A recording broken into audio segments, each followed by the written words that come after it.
देख रहे हैं 4 PM गुजरात और मैं हूं आपके साथ प्रगति ठाकुर। गुजरात के आतंकवाद निरोधी दस्ते ने एक बार फिर अपनी सतर्कता और त्वरित कार्रवाई से देश की सुरक्षा को सुनिश्चित करने में महत्वपूर्ण सफलता हासिल की है।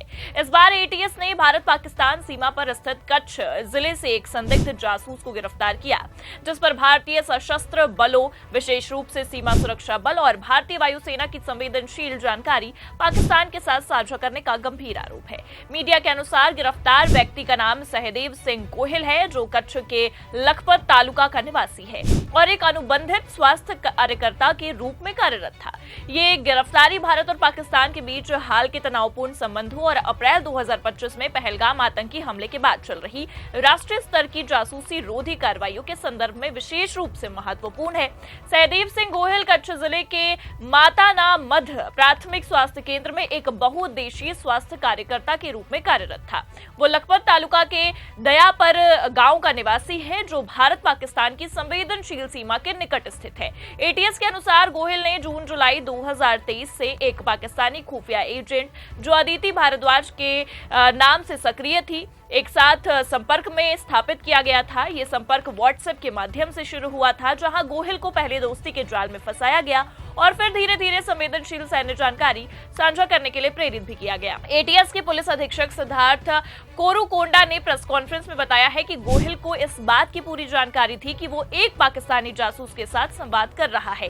इसके बावजूद उसने बीएसएफ और भारतीय नौसेना के कार्यालयों, निर्माणाधीन सुविधाओं और अन्य संवेदनशील सैन्य ठिकानों की तस्वीरें और वीडियो व्हाट्सएप के जरिए साझा की। इस जानकारियों में कच्छ क्षेत्र में स्थित सैन्य प्रतिष्ठानों की स्थिति, निर्माण कार्य और अन्य गोपनीय विवरण शामिल थे, जो राष्ट्रीय सुरक्षा के लिए अत्यंत संवेदनशील है।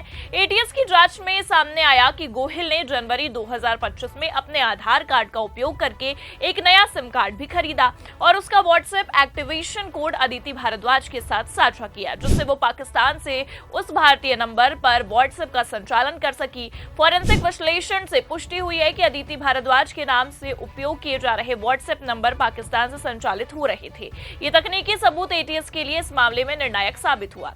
अब आपको बता दें कि गोहिल ने कथित तौर पर इस जासूसी गतिविधि के बदले 40,000 रुपए नगद प्राप्त किए, जो उसे एक अज्ञात व्यक्ति के माध्यम से दिए गए। एटीएस अब इस भुगतान के स्रोतों और इसमें शामिल संभावित अन्य व्यक्तियों की जांच कर रही है। गोहिल का mobile phone forensic science laboratory को भेजा गया, जहां डिलीट किए गए डेटा को पुनर्प्राप्त करने और अन्य संदिग्ध संदेशों की जांच की जाए। गोहिल को 1 मई 2025 को हिरासत में लिया गया था और तकनीकी और मानव खुफिया सूचनाओं के आधार पर शनिवार 24 मई 2025 को औपचारिक रूप से गिरफ्तार किया गया।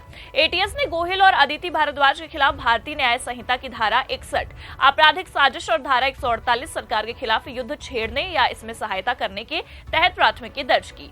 ये मामला राष्ट्रीय सुरक्षा से जुड़ा होने के कारण अत्यंत गंभीर भी माना जा रहा है।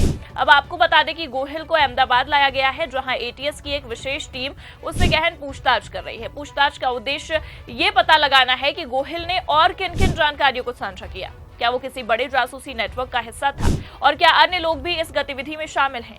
एटीएस केंद्रीय खुफिया एजेंसियों के साथ मिलकर इस मामले की गहराई से जांच कर रही है।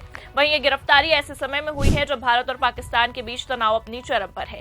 22 अप्रैल 2025 को जम्मू कश्मीर के पहलगाम में हुए आतंकी हमले, जिसमें 26 लोग मारे गए थे, जिसने दोनों देशों के बीच तनाव को और बढ़ा दिया। इस हमले के जवाब में भारत ने ऑपरेशन सिंदूर भी शुरू किया, जिसके तहत पाकिस्तान और पाकिस्तान अधिकृत कश्मीर में आतंकी शिविरों को नष्ट किया गया। इस ऑपरेशन के बाद से भारत में जासूसी गतिविधियों के खिलाफ बड़े पैमाने पर कार्रवाई शुरू कर दी गई है। पिछले 2 हफ्तों में देश भर में कम से कम 13 लोगों को पाकिस्तान के लिए जासूसी करने और संवेदनशील जानकारी लीक करने के आरोप में गिरफ्तार किया गया है। इनमें एक यूट्यूबर, एक व्यवसायी और एक सुरक्षा गार्ड भी शामिल है। गुजरात में ये 8 महीनों में तीसरी ऐसी गिरफ्तारी है जो तटीय क्षेत्र में डिजिटल हनी ट्रैप और जासूसी नेटवर्क की बढ़ती प्रवृत्ति को दर्शाती है। एटीएस अधिकारियों ने बताया कि पाकिस्तानी खुफिया एजेंट विशेष रूप से इंटर सर्विसेज इंटेलिजेंस भारतीय नागरिकों को हनी ट्रैप और आर्थिक प्रलोभन के जरिए जासूसी के लिए इस्तेमाल कर रहे हैं। कच्छ जैसे संवेदनशील सीमावर्ती क्षेत्र, जहां बीएसएफ और भारतीय नौसेना की महत्वपूर्ण सुविधाएं मौजूद है, पाकिस्तानी खुफिया एजेंसियों के लिए विशेष रुचि का क्षेत्र है। गोहिल का ये मामला इस बात को रेखांकित करता है कि कैसे सामान्य नागरिक भी जो संवेदनशील क्षेत्रों में काम करते हैं, जासूसी नेटवर्क का हिस्सा बन सकते हैं। एटीएस ने इस बात पर चिंता जताई कि स्थानीय स्वास्थ्य कार्यकर्ता जैसे लोग जिनके पास संवेदनशील क्षेत्रों तक पहुंच जांच है वो भी इस तरह की गतिविधियों में शामिल हो रहे हैं। ये राष्ट्रीय सुरक्षा के लिए एक गंभीर चुनौती है। सीमा सुरक्षा बल और भारतीय वायुसेना भारत पाकिस्तान सीमा की सुरक्षा में महत्वपूर्ण भूमिका निभाते हैं। कच्छ का क्षेत्र जो अपनी भौगोलिक स्थिति के कारण रणनीतिक रूप से महत्वपूर्ण है, सैन्य ठिकानों और निर्माण कार्यों का केंद्र है। गोहिल द्वारा साझा की गई जानकारी में इन ठिकानों की तस्वीरें और वीडियो शामिल थे जो पाकिस्तान खुफिया एजेंसियों के लिए उपयोगी हो सकते थे। वहीं बीएसएफ ने हाल के दिनों में सीमा पर घुसपैठ की कोशिशों को नाकाम करने में भी महत्वपूर्ण सफलता हासिल की है। हाल ही में पंजाब के अमृतसर और फिरोजपुर सेक्टर में बीएसएफ ने 2 पाकिस्तानी घुसपैठियों को पकड़ा और 1 को मार गिराया। ये घटनाएं भारत की सीमाओं पर बढ़ते खतरों को दर्शाती है।